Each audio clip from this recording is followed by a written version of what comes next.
El 30 de diciembre de 2011 fue sancionada la Ordenanza 20.564 que establece el nuevo Reglamento de Servicios de Obras Sanitarias Mar del Plata, Sociedad de Estado. Sobre los aspectos técnicos y novedades introductorias en dicho reglamento, que atañe directamente al ejercicio profesional y establece el régimen de tasa que fija las condiciones del servicio sanitario que todos los vecinos de Mar del Plata deben conocer, el arquitecto Alejandro Pozobón expondrá dichos temas en esta presentación. Arquitecto. Muchas gracias. Bueno, buenas tardes a todos.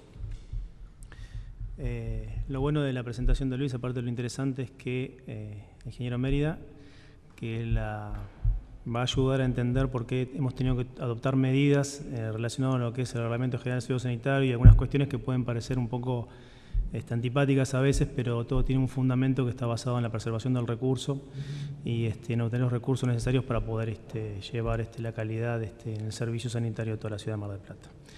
La presentación tenía una idea de ser una suerte de taller, con un intercambio entre los participantes, pero voy a hacer una exposición y voy a dejar librado que en el momento que ustedes lo desean me hagan preguntas o al final de la charla.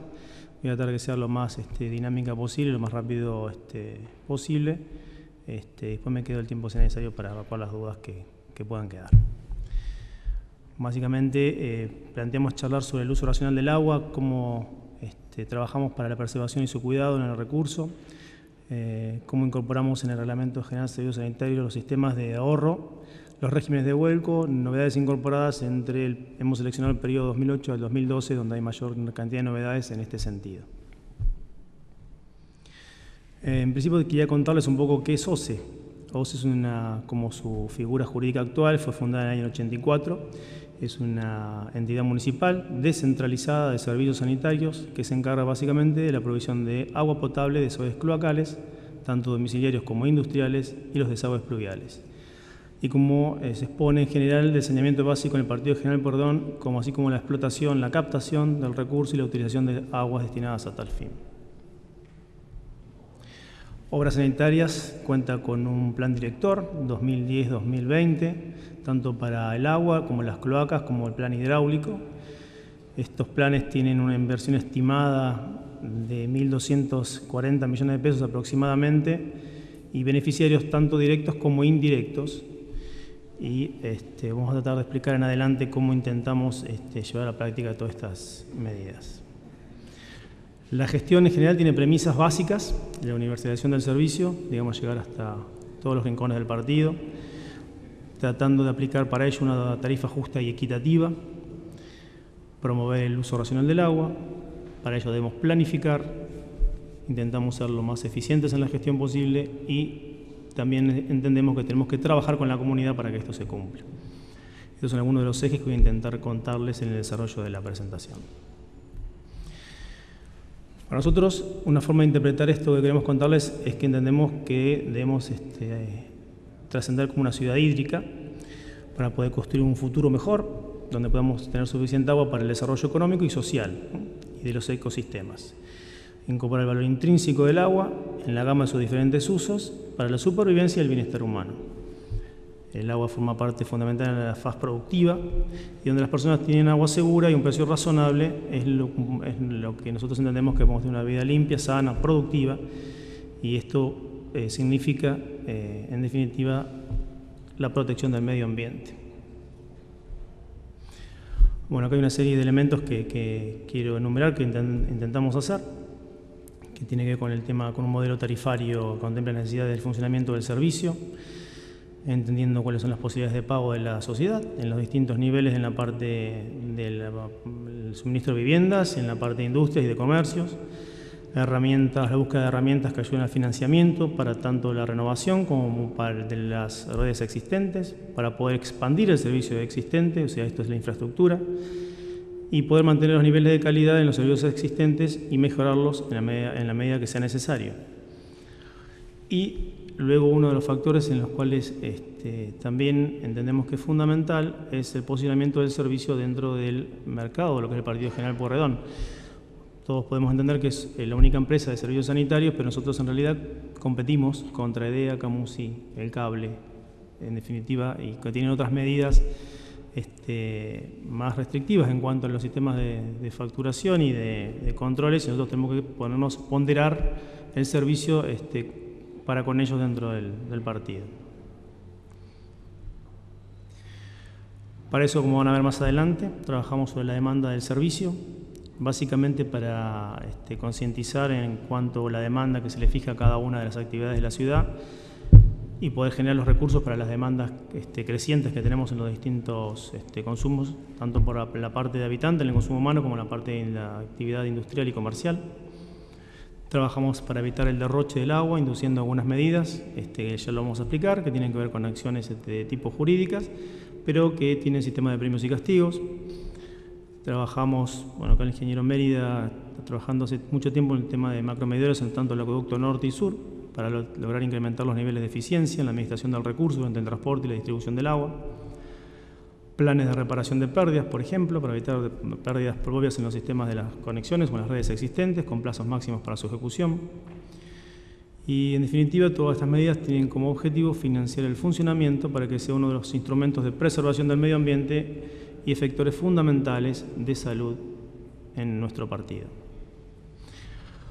Me parece oportuno traer a colación dónde estamos parados, compararnos con cuáles son las metas que estableció las Naciones Unidas, y cómo estamos respecto del resto de la Argentina. Hay algunos, para traer algún elemento sobresaliente, la Organización Mundial de la Salud se logró determinar que por cada dólar que se gasta en mejorar el saneamiento, en general se ahorran $4,40 en eficiencia por ausentismo laboral y escolar, y hasta más de $9 en gastos de prevención de enfermedades, medicamentos y atención sanitarias.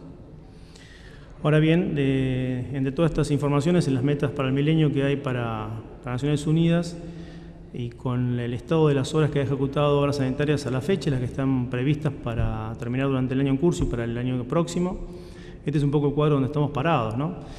Naciones Unidas pretende alcanzar para los próximos años que el 90% de la población tenga acceso de agua potable y un 75% a desagües cloacales. En Argentina tenemos el 80% y el 51% respectivamente. Mar del Plata hoy está en condiciones de decir que tanto para agua como para cloaca estamos en el 93%. Este 93% en la parte de efluentes cloacales, en la recepción de efluentes cloacales, tiene que ver con la terminación de las obras que fueron realizadas a partir de la zona de la cuarta cloaca máxima.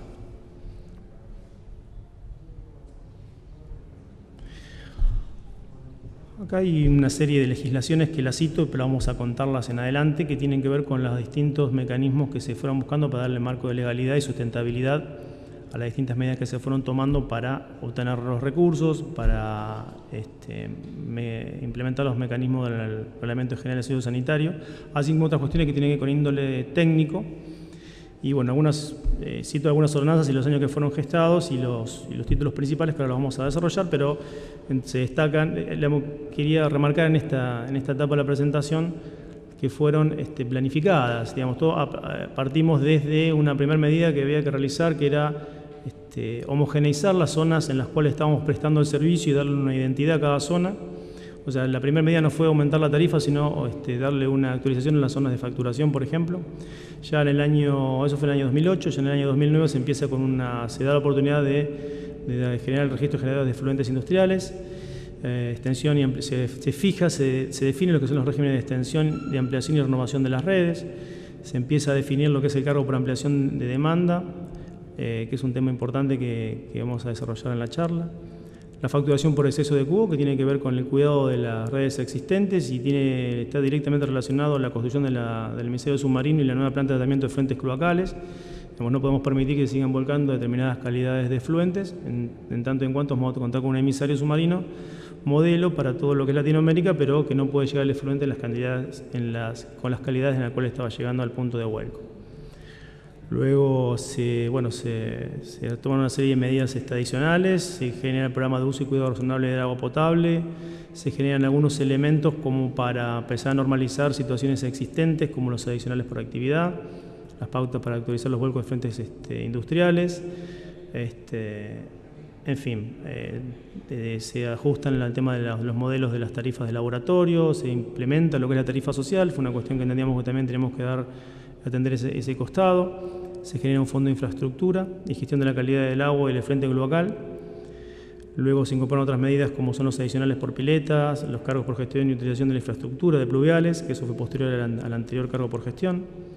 Se le da un nuevo modelo al reglamento de instalaciones sanitarias en la parte interna. Y este año, que es la ordenanza que citaban en la presentación, se generaliza en la ordenanza 2654 las distintas medidas adoptadas con anterioridad y a su vez se incorpora un capítulo para la preservación y cuidado del recurso del agua potable y se empieza a su vez a tener en consideración con fuerza el tema de la medición en los edificios de propiedad horizontal. Uno de los elementos que cité hasta ahora es el adicional por pileta y la independización por los servicios. Eso tiene que ver con las edificaciones existentes en los cuales se hace un uso inapropiado o hay un exceso en la demanda de agua para los natatorios existentes. Bueno, se les genera un adicional para ellos en los periodos estivales, considerando que son piletas de uso temporal. En los casos que se determina que son piletas de uso prolongado, se apunta a tener servicio medido. Aquellos inmuebles que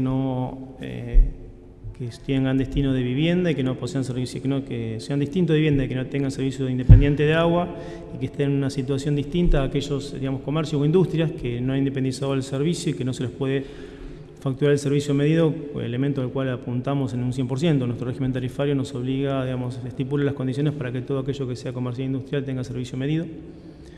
Por ahora estamos trabajando en un modelo de análisis para lo que es el destino domiciliario, pero tiene la obligación. En algunos lugares existentes se nos complica o se es reticente a la independización del servicio, por eso se genera este cargo para compensar a aquellos que realmente hacen el esfuerzo de independizar y que a su vez motive, que impulse, que estimule a aquellos que no lo hagan, por ejemplo, a aquellos locales que están dentro de una galería, a independizar.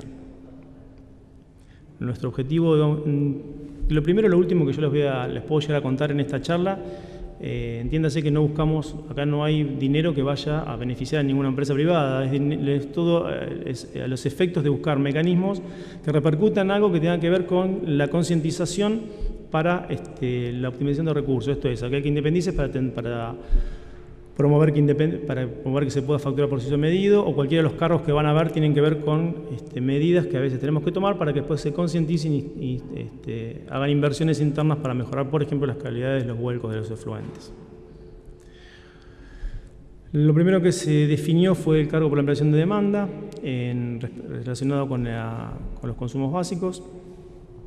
Esto cada vez que se haga una intervención en la red existente o refuerzos que se hagan sobre las redes y que permita aumentar la capacidad de suministro de agua o recolección de efluentes y haya inmuebles que se beneficien con esto, se les aplica un cargo por la ampliación de demanda y como van a ver más adelante se les define un consumo básico. En esta situación están todos los inmuebles que modifiquen su situación actual. Esto es por ejemplo, una planta procesadora de pescado que amplíe su capacidad productiva o una nueva que se instale. Se hizo un corte del año 2010 de cuáles eran los consumos básicos preexistentes y a partir de ese año se empezó a aplicar este concepto que era muy novedoso y de hecho tanto como la mayoría de los ítems que vamos a mencionar fueron todos implementados por primera vez en el país por Obras Sanitarias de Mar del Plata. No hay en este modelo en otros lugares del país que lo estén aplicando. Sí, hoy por hoy nos están consultando y están intentando aplicar medidas similares. Bueno, en definitiva, este cargo por ampliación de demanda establece la factibilidad de servicio para viviendas multifamiliares, para comercios e industrias y le permite acceder al servicio con una demanda máxima autorizada. Toma en cuenta la infraestructura que es necesaria para poder dotar ese servicio, la producción, esto es lo que nos cuesta producirlo, parte de lo que contaba hoy el ingeniero Media en cuanto a la extracción, el conducirlo hasta las redes de distribuidoras, y lo mismo para el tratamiento y la recolección de los efluentes cloacales. Como ya les había anticipado, se aplica cada vez que se modifique la factibilidad de servicio de las propiedades existentes o las nuevas que se generen. ¿Hasta alguna pregunta? Voy muy rápido, ¿se entiende? Bien. ¿Cómo se fija la demanda? Bueno, básicamente nuevas emprendimientos, o las impresiones de los emprendimientos, o los controles que hacen las áreas operativas de la gerencia comercial, donde detectan que se superan los consumos asignados, se intiman a los comerciantes o a los industriales a que actualicen esa información, revisamos los datos preexistentes, memorias técnicas descriptivas, se analizan los consumos, y para aquellos que son nuevos se les exige la memoria descriptiva donde van a declarar lo que van a demandar, cuál es el caudal de agua que necesitan consumir. Siempre que estemos hablando que sobre una propiedad o sobre una parcela existente se pretenda consumir más de lo que se estaba otorgado con demanda existente, ¿no? Y la demanda que se solicita, y después observa la posibilidad de autorizarlo dependiendo del lugar de la ciudad donde sea el emplazamiento y las características, y se le fija en una capacidad máxima en metros cúbicos por día. Esto implica que después vamos a establecer cuál es el periodo de mayor consumo del año y no se puede pasar de este consumo. Si no, nosotros tomamos medidas de tipo, los controles nuestros van destinados luego a que esto se cumpla. Puede ser que para la fijación de esta demanda se otorgue que haya condiciones adicionales, esto es que haya un emprendimiento que requiera de un caudal determinado, se autorice a ese caudal, pero para llegar a ese caudal haya que hacer alguna obra de infraestructura o obras adicionales, y eso está a cargo del cliente que lo va a realizar. Recuerden que el agua es un recurso limitado, ¿no? Por eso lo reitero cada vez. Para que tengan una idea, desde que se implementó este sistema, hemos, en 2 años prácticamente de control exhaustivo y de todas las detecciones que hemos hecho y de los que han cerrado el circuito, esto es aquellos que se los ha detectado, que han hecho presentaciones espontáneas o los hemos detectado por algunos de los mecanismos que vamos a ver más adelante y que han sido autorizados, estamos ya en un 3% de la producción global de obras sanitarias. Esto implica unos 12.650 metros cúbicos de agua y 12.300 de cloaca, para un total de 9.500 unidades, casi 9.600. Estas unidades pueden ser tanto nuevas unidades funcionales en edificios que se han construido, como mayor consumo de demanda de comercios o industrias. E insisto con este dato, igual al 3% de la producción general de obras sanitarias en los 2 últimos años.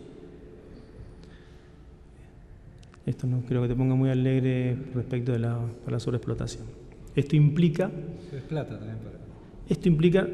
generar más recursos hídricos, esto implica hacer más perforaciones, implica hacer más obras de infraestructura, implica recolectar más efluentes y tratar más cantidad de efluentes. Y como vamos a ver también, los costos que implican estos consumos básicos están directamente relacionados al promedio de lo que es el consumo que a nosotros nos cuesta producirlos. Acá no hay efecto de ganancia, sino se reinvierte en estas instalaciones. Y como les voy a contar en general y con otros mecanismos que se han incorporado, son todos fondos afectados.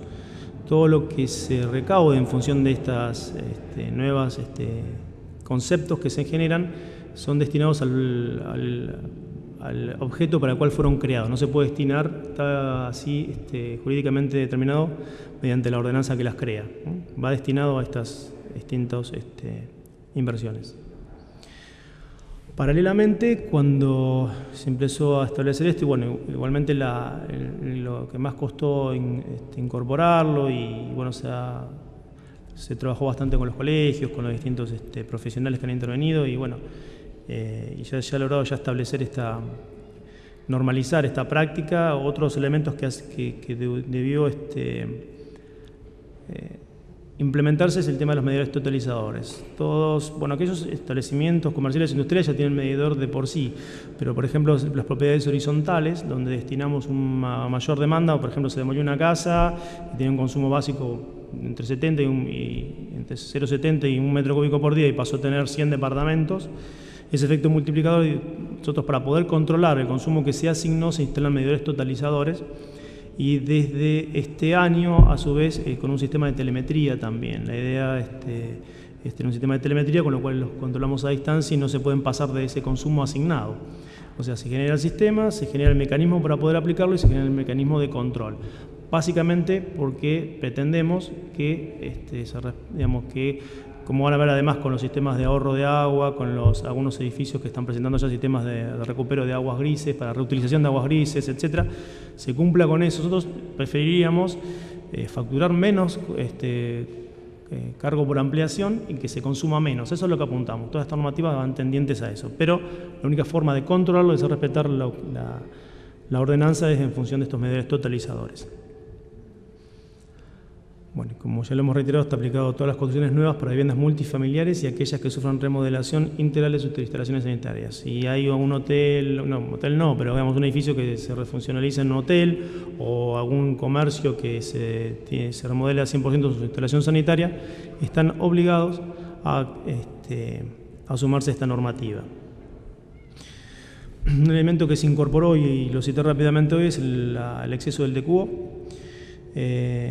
Para todas las industrias y comercios cuya carga de decubo de demanda química de oxígeno exceda los parámetros permitidos.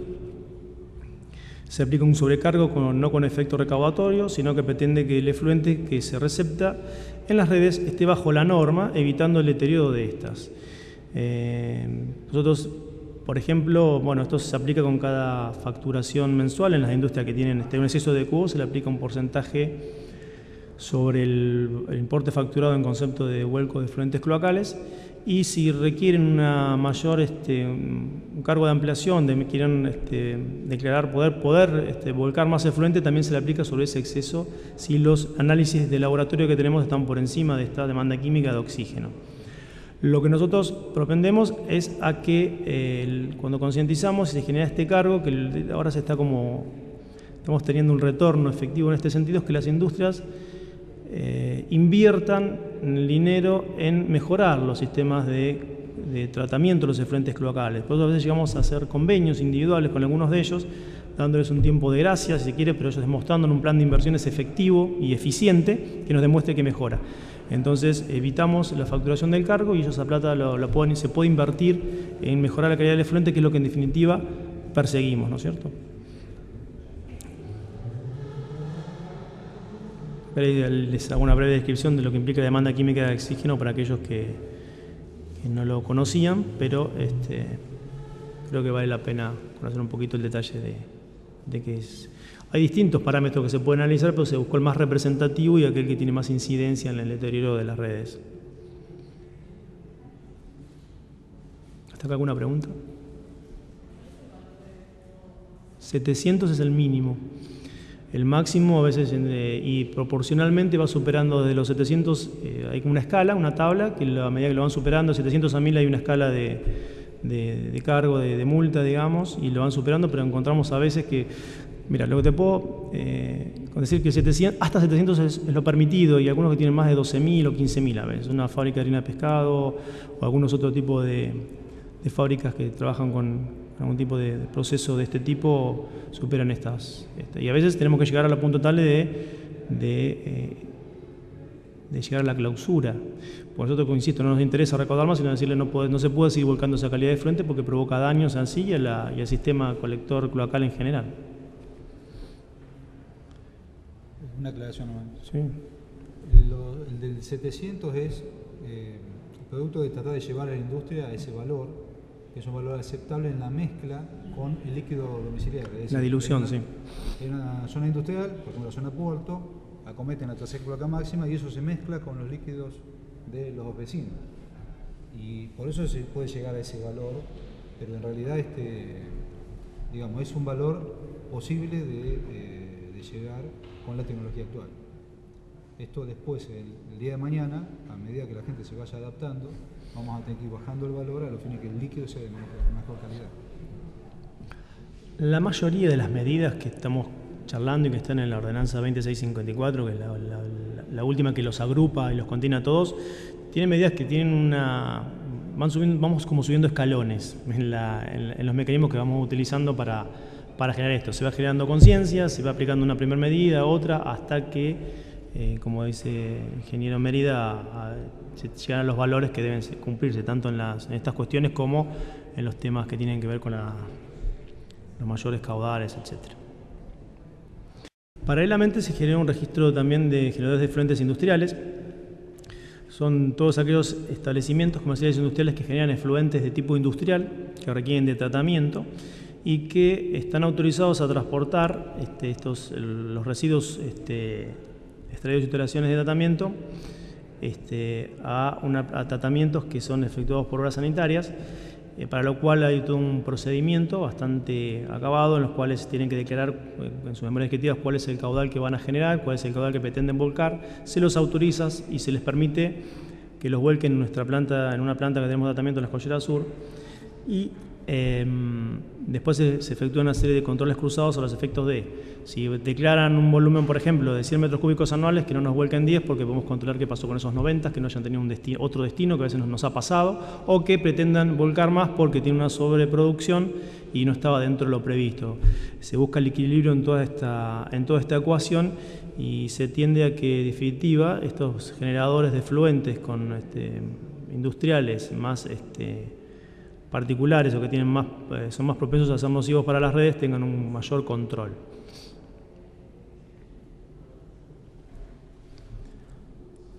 Hoy les hablaba del Fondo de Infraestructura.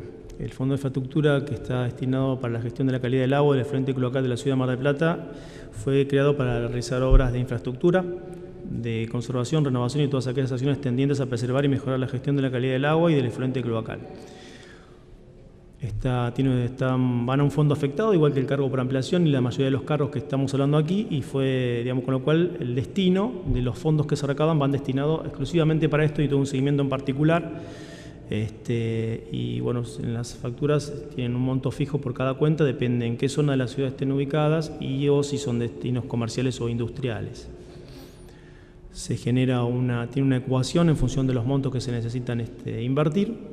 Y los grandes ítems a los cuales van destinados la nueva estación de tratamiento de CAMET, Plan de Mejoramiento de Infraestructura y Saneamiento. Este ítem es el que más subítems tiene y más obras individuales tiene en este sentido, de renovaciones de redes, tanto de agua como de cloaca, de captaciones de perforaciones para captar el recurso hídrico y también del destino a obras relacionadas con los desagües pluviales.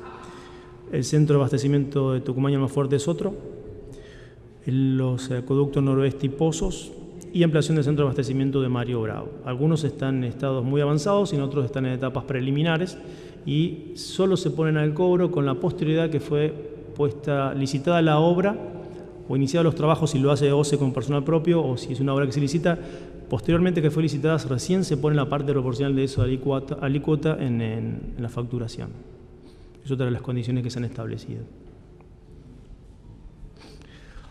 Bueno, entre las cuestiones las más recientes que tenemos en la Ordenanza de Reglamento General de Servicio Sanitario es la incorporación de lo que era la Ordenanza 19.525, pero con algunas modificaciones en la sección octava. Y tiene que ver con la prestación y cuidado del recurso.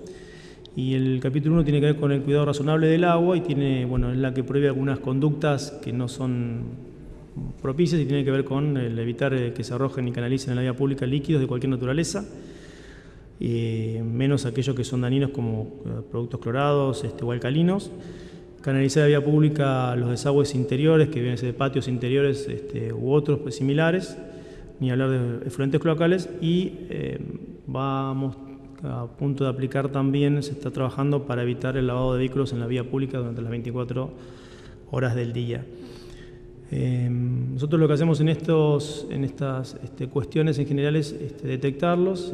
Hay cargos que se aplican en función de esto y hay, como van a ver ahora, por la reiteración hay penalidades. Nosotros lo que buscamos es mejorar la conducta, nada más. Es aplicar y estar encima de esto para mejorar la conducta de los usuarios del servicio. Además, la misma normativa tiene algunos detalles que algunos los cito rápidamente acá, pero para que vean que son complementarios y que implica, define cuáles son los horarios para los llenados de pileta de natación, sean desmontables o fijas. Esto es a los efectos de que vaya horario contrario, digamos, cuando es el mayor consumo de la parte normal que tenemos que hacer en nuestras casas, que vaya en contraposición a ese horario para no vaya en detrimento del servicio normal, por ejemplo. Establece los horarios en los cuales se pueden volcar los efluentes de esas mismas piletas. Establece los horarios en los cuales se puede regar, minimizando las posibilidades de riego, obviamente, en la temporada estival. Hay 2 periodos del año para que se aplique estas cuestiones. Cómo se deben lavar las veredas, tiene que ser con mecanismos de ahorro, con gatillos, con baldes, no con la manguera, como hacíamos antiguamente los porteros, ¿no? Tiene que ser de esa manera. En definitiva, trabaja sobre estas cuestiones y trata de generar la conciencia, publicándolo, acercándonos a la Cámara de Consorcistas y, lamentablemente, cuando vemos que no se están aplicando estas medidas que dice la ordenanza, bueno, se aplican las actas de constatación correspondientes y se aplican los cargos correspondientes. Bueno, se propicia el uso de hidrolavadoras, de mangueras con gatillo, etc. Si llegamos a casos extremos en los cuales el incumplimiento de estas normativas, como la mayoría en general del régimen tarifario, no se cumplen y son de reiterado incumplimiento, se puede llegar a restricción o corte del servicio. Después las normativas tienen los cargos, van relacionados si son viviendas individuales, si son PHs, va incrementándose en función de la cantidad de unidades funcionales, y hay otra serie de medidas que tienen que ver con esto.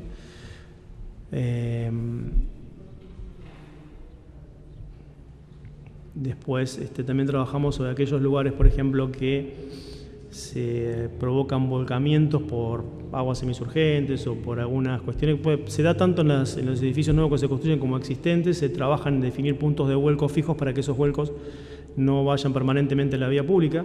Sabemos que esto provoca el deterioro de la carpeta asfáltica, del hormigón, los riesgos que hay de accidentes, etc. Entonces se buscan, se trabaja con los consorcistas o con los industriales en los determinados puntos de vuelco y hacer la obra necesaria para tratar de evitar de que estos volcamientos sean permanentes en la vía pública. Son todas las cosas que quizás no se conoce tanta, pero en las cuales estamos trabajando y una de las que más nos cuesta que se aplique, pero bueno, últimamente estamos ya logrando mayores mecanismos de alternativas de solución y esto nos permite tratar de solucionar estas cuestiones.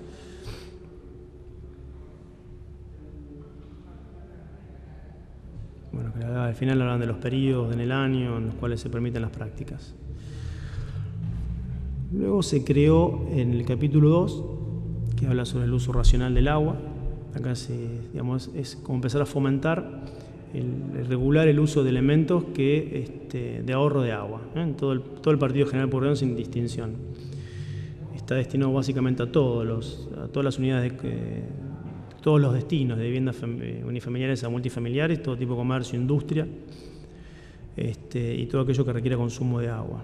Primero se crea, se explican las cuestiones por qué hay que generarlo, pero bueno, con todo lo que se ha hablado hasta ahora creo que queda más que claro.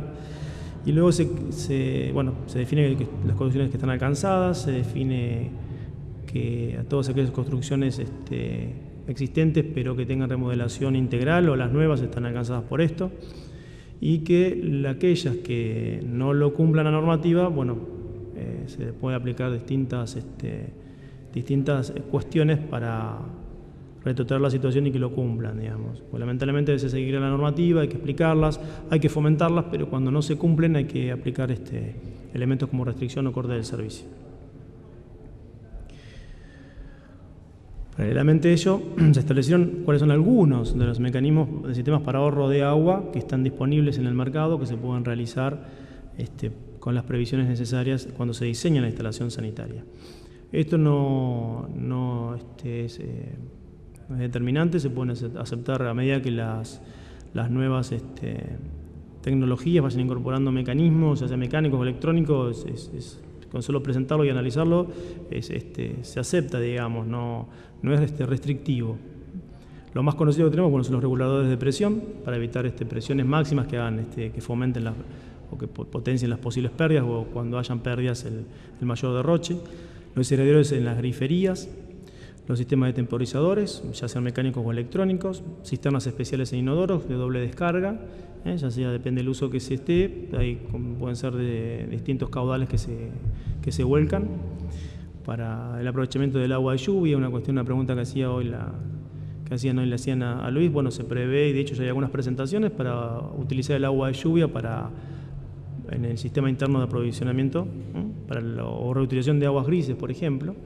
Tenemos algunos, por ejemplo, el edificio, por citar uno, podríamos hablar de varias cuestiones, pero uno de los nuevos que han implementado esto son aparentemente en las Torres de Peli van a implementar este sistema. Ya han presentado el primer proyecto, les fue devuelto porque tiene algunas observaciones, lo están corrigiendo y lo están entregando ahora, no sé si lo entregaron esta semana, pero estamos en eso. Y de hecho, vale decirlo, uno de los elementos que lo motivó era el tema del consumo, el cargo por ampliación y la demanda que tenían de consumo, entonces tuvieron que bajar el consumo y una exigencia para que bajen la demanda. Y dentro de esa exigencia hay todo un sistema diseñado de aprovechamiento de aguas grises para ser utilizado, por ejemplo, descarga de los inodoros y en algún otro tipo de instalaciones. En algunos casos donde no tenemos caudales para otorgar a la demanda, tienen que extremarse las medidas de ingenio para tener estos sistemas de ahorro de agua o sistemas alternativos. Con otros elementos, la reutilización de agua sobrante de piscinas puede tener el mismo destino, ¿verdad? Podría contarles, por ejemplo, que la remodelación de los balnearios de Playa Grande, verán que han incorporado